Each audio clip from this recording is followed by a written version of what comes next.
In the vast, silent heart of the Montana Territories, where the sky was a canvas of impossible blue and the mountains stood like ancient sentinels, lived a man who owned a world but possessed nothing. Elias Thorne was the master of the sprawling Circle T Ranch, a kingdom of rolling grasslands and whispering pines, yet his heart was a barren landscape, haunted by the ghosts of a wife and child taken by fire. He was a giant of a man, carved from the very rock and timber of his land, his silence as profound as the valleys he ruled. Into this fortress of solitude walked a woman with nothing to her name but a cheap suitcase and a secret she would die to protect.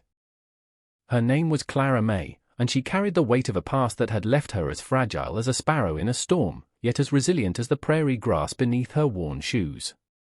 He was a man drowning in memory, she was a woman running from it.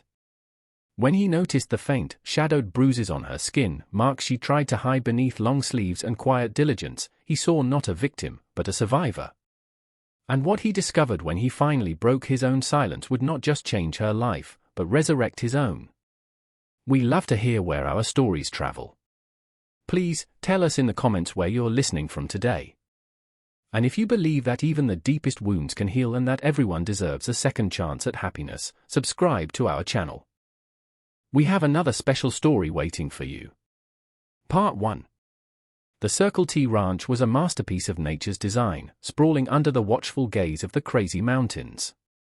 The main house, a grand log and stone structure, should have been filled with the sounds of life, with laughter and warmth.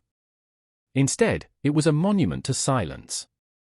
Elias Thorne moved through its cavernous rooms like a phantom, his days marked by the rhythmic, solitary work of a man who has made labor his only penance. He had built this empire with his own 2 hands, but the fire that had claimed his family years ago had burned away his capacity for joy, leaving only duty and the hollow echo of what was.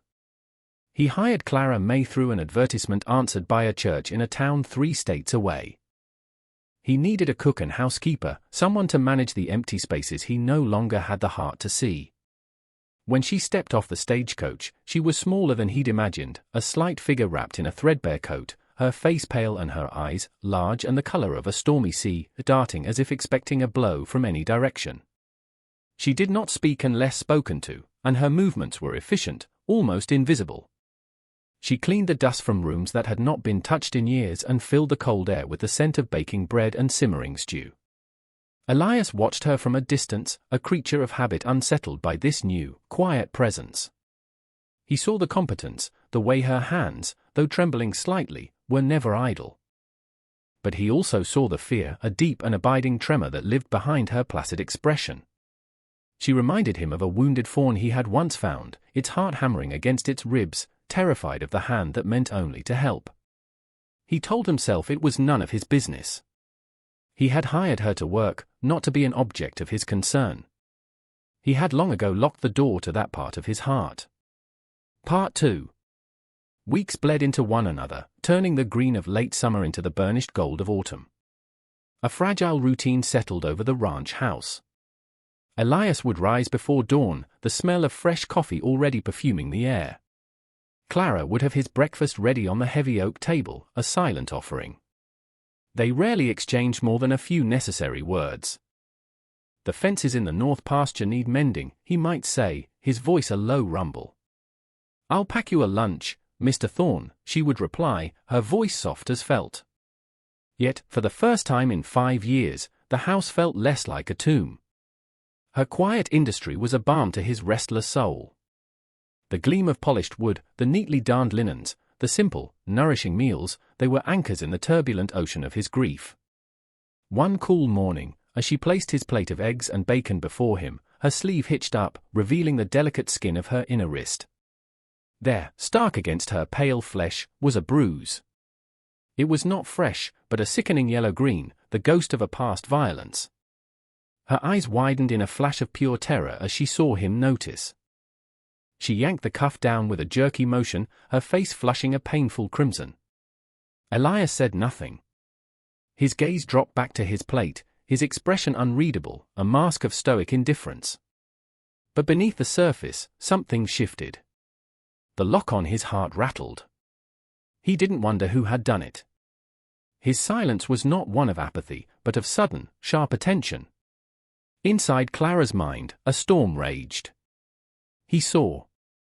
He knows. The litany of fear she had lived with for months screamed through her.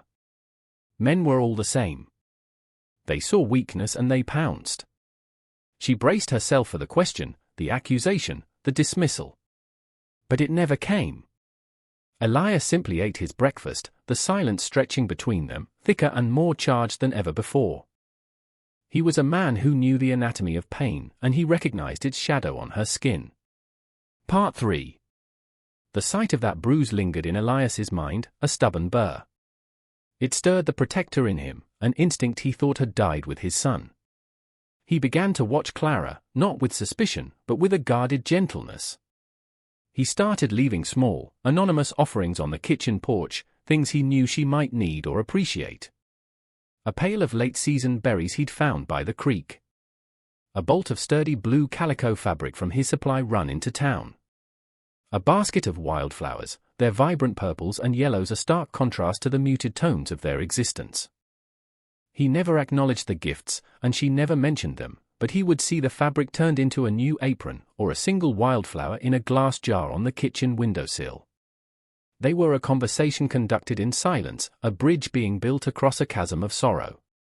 One afternoon, he came into the kitchen for a dipper of water and saw her reaching for a jar on a high shelf. Her sleeve fell away again, and this time he saw it plainly, not a new bruise, but a constellation of old ones, faded scars that marbled the skin of her upper arm like faint ink stains. He froze, the dipper halfway to his lips. These were not the marks of a recent struggle. They were a map of a long and terrible history. The realization struck him with the force of a physical blow. The question was not who was hurting her here, on his ranch, under his protection. The question was what horror had she been running from when she arrived? His silence was no longer enough. The fortress he had built around his heart was beginning to crumble, stone by silent stone. Later that day, he spoke to her as she tended to the small herb garden she had planted near the kitchen door. "The stew last night," he said, his voice rusty from disuse. "It was good." Clara looked up, startled, her hands full of soil and thyme. A genuine, fleeting smile touched her lips, transforming her face. "Thank you, Mr. Thorne." The smile reached her eyes, and for a moment, the fear was gone. Elias felt an unfamiliar warmth spread through his chest. It was a fragile, tentative thing, but it was there. It felt like hope. Part 4. The first snows of winter were dusting the peaks of the mountains when Elias rode into the small town of Redemption for supplies.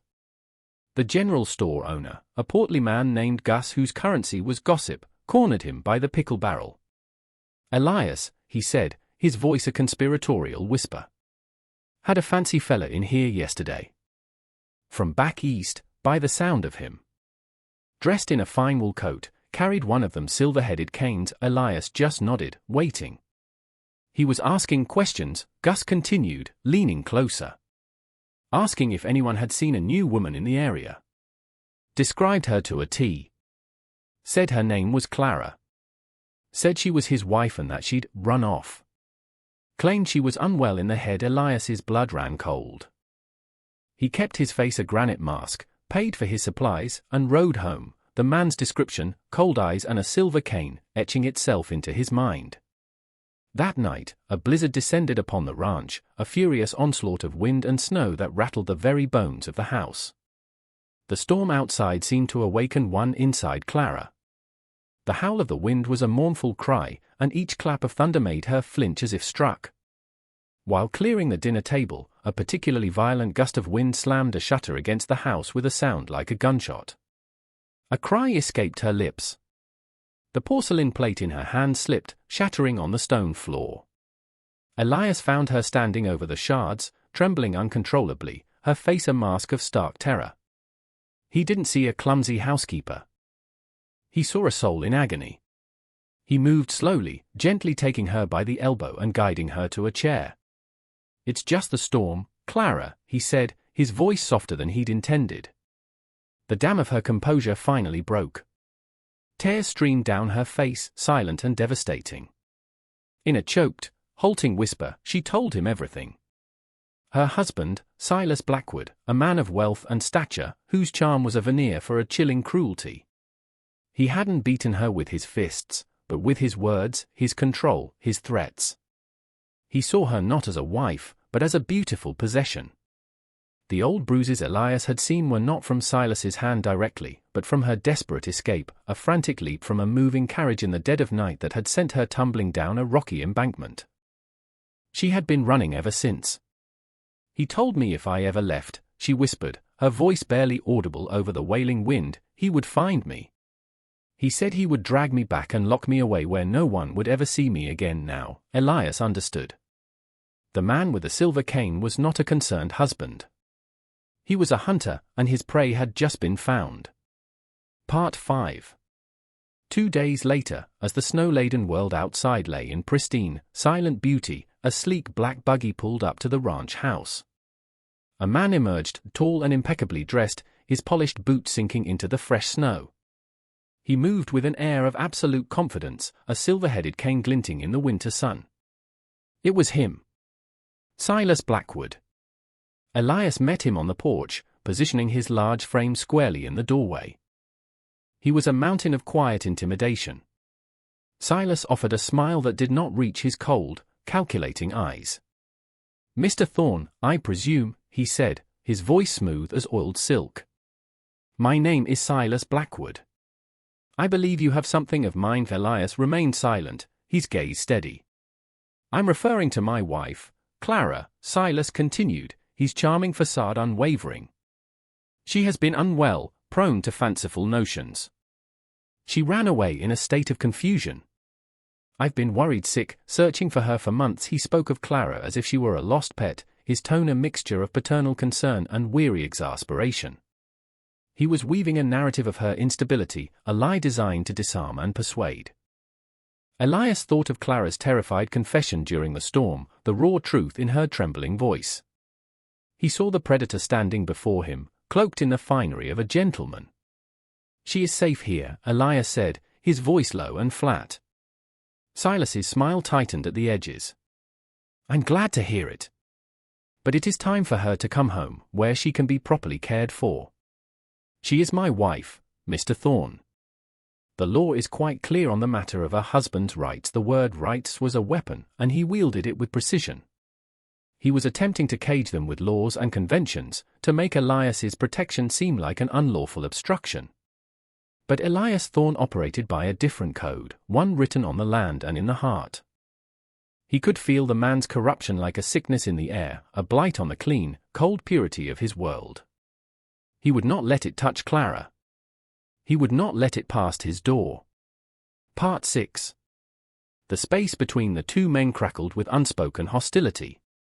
The vast, silent landscape seemed to hold its breath, waiting. Elias did not move, a silent monolith of resolve. "She is not leaving," he stated. It was not a debate, it was a fact. Silas Blackwood's mask of civility finally began to fracture. A flicker of raw anger ignited in his cold eyes.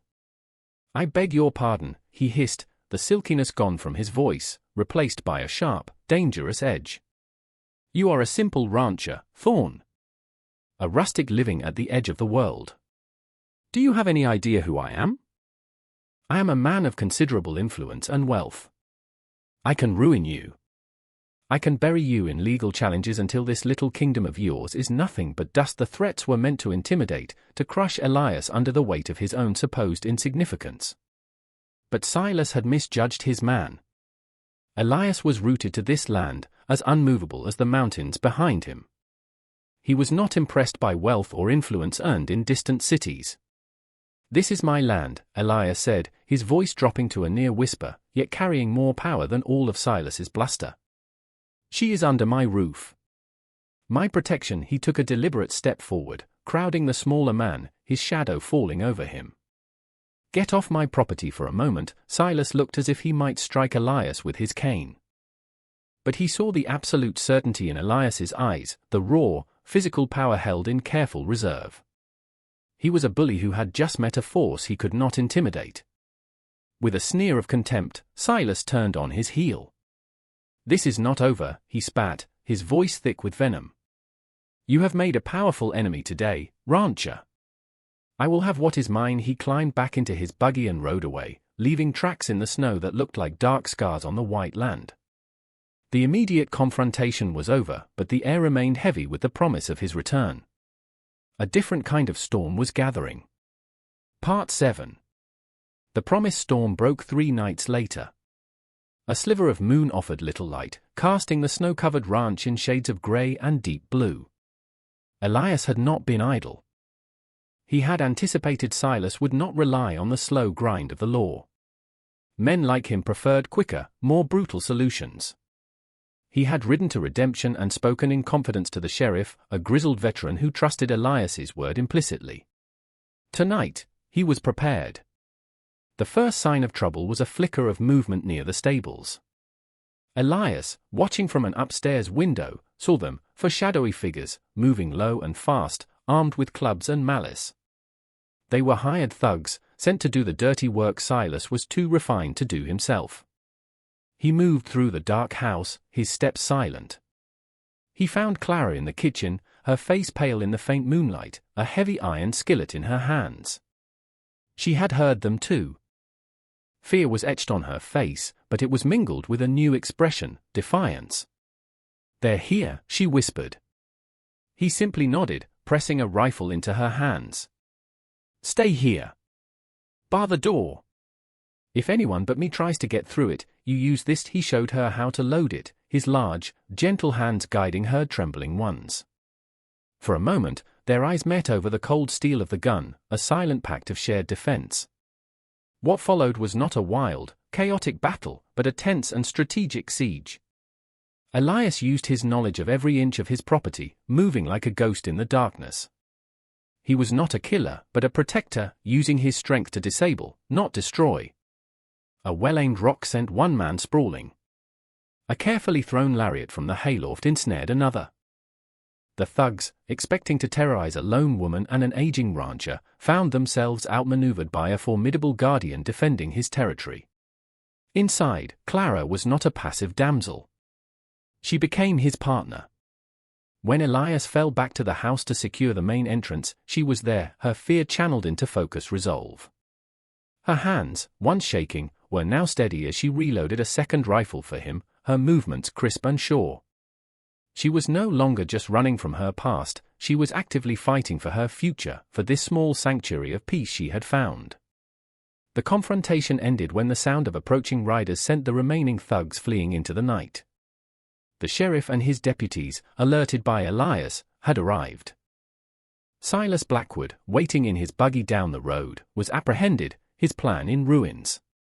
Part 8. The immediate danger had passed. The sheriff and his men were gone, taking the captured thugs and a sputtering, indignant Silas Blackwood with them. A profound quiet descended upon the Circle T, but it was a different kind of silence than before.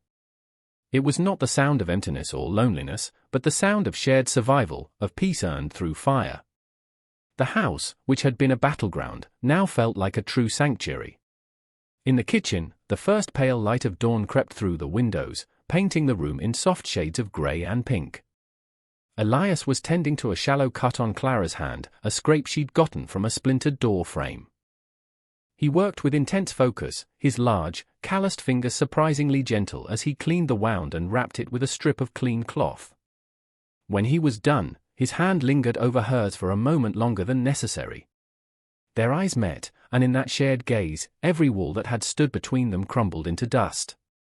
The horrors of the night had stripped away all pretense, all fear, leaving only a raw and powerful connection. No words were needed. They had stood together against the darkness, and in doing so, had found a light within each other. He had protected her life, and she, with her quiet courage, had reminded him that he had a life worth protecting. He finally released her hand, and the warmth of his touch lingered on her skin. He rose and put a log on the fire in the great stone hearth, the flames leaping to life, chasing the last of the shadows from the room. Clara watched him, her heart filled with a feeling she had never known, not just gratitude, but a deep, abiding sense of belonging. She was no longer a refugee. She was home. The sun rose higher, flooding the valley with golden light, promising a new day, and for the two souls in the quiet ranch house, the beginning of a new life. Part 9. As the snows melted and the earth awoke, spring arrived at the Circle T, not just in the landscape, but in the hearts of its inhabitants. The legal threats from Silas Blackwood dissolved like mist in the morning sun. The investigation Elias had quietly funded had unearthed a web of corruption and fraud connected to Silas's name, and the man who had tried to ruin them was now facing his own ruin. With the shadow of her past finally gone, Clara began to truly blossom. The deep-seated fear in her eyes was replaced by a gentle serenity.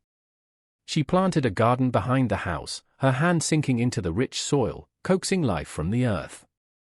Soon, vibrant rows of vegetables and flowers flourished under her care, a living symbol of her own healing. Her laughter, at first a rare and hesitant sound, became more frequent, a soft music that filled the rooms Elias had once found so crushingly silent. He found himself changing, too. The rigid, solitary routines began to soften. He started taking his meals with her at the kitchen table, not just out of necessity, but out of a desire for her company. He found himself smiling, a strange and wonderful sensation, like feeling a limb that had long been numb. One day, he began work on the old, fire-scarred cabin that stood on a rise overlooking the creek. It was the place where he had lived with his wife and son, a place he had avoided for 5 years, a monument to his pain. With steady, deliberate hands, he began to tear down the charred timbers and lay a new foundation. It was a symbolic act, a tearing down of the past to build a future. Clara would often bring him water, watching him work, her presence a quiet encouragement. One afternoon, as he was fitting a new window frame into place, he turned to her. "I'll need curtains for this place soon," he said, his voice even. He paused, his gaze holding hers. "I was hoping you would help me choose the fabric. It wasn't a question about curtains." It was a quiet, earnest proposal, an invitation to build not just a house, but a life. A tear traced a path through the dust on her cheek, but it was a tear of joy. "I'd like that very much, Elias," she said, speaking his first name for the very first time. Part 10. 2 years passed, seasons turning in their reliable, graceful rhythm. The great log and stone house on the Circle T ranch was no longer a silent monument to grief. It was a home, filled with the murmur of conversation, the warmth of a constantly burning fire, and the rich, comforting sense of Clara's kitchen. The small, rebuilt cabin by the creek, with its cheerful blue curtains, served as a guest house, a welcoming place for the few friends they had made in the town of Redemption. Elias and Clara were married, their wedding a simple ceremony on the porch, witnessed by the sheriff and his wife and the ancient, silent mountains. The ranch, once Elias's lonely kingdom, now flourished under their shared care. He was still a man of few words, but his silence was different now. It was the peaceful, contented silence of a man whose heart is full. The stoic lines of his face were softened by a deep and abiding love. He was no longer a ghost in his own home. He was a husband, a partner, a man made whole. One evening, they stood together on that same porch, watching the sun dip below the horizon, painting the vast Montana sky in strokes of fiery orange and soft lavender. Clara leaned against his side, her head resting on his strong shoulder, and his arm was wrapped securely around her. Her hand rested on the gentle swell of her belly, where their first child was growing. He had noticed bruises born of cruelty and fear, and in seeking their source, had found the source of his own salvation. She had arrived with nothing but a broken past and had given him everything, a future. The storyteller's voice falls like a soft blanket over the scene, a final, earnest reflection. For in the quiet corners of the world, broken things can be mended, and the deepest scars can fade into maps of survival. A house is only timber and stone, but it becomes a home when it is filled with a love strong enough to heal, brave enough to protect, and gentle enough to last a lifetime. In the heart of Montana, the land was no longer lonely, for it was held in the embrace of a family, new and hopeful, under the endless, watchful sky.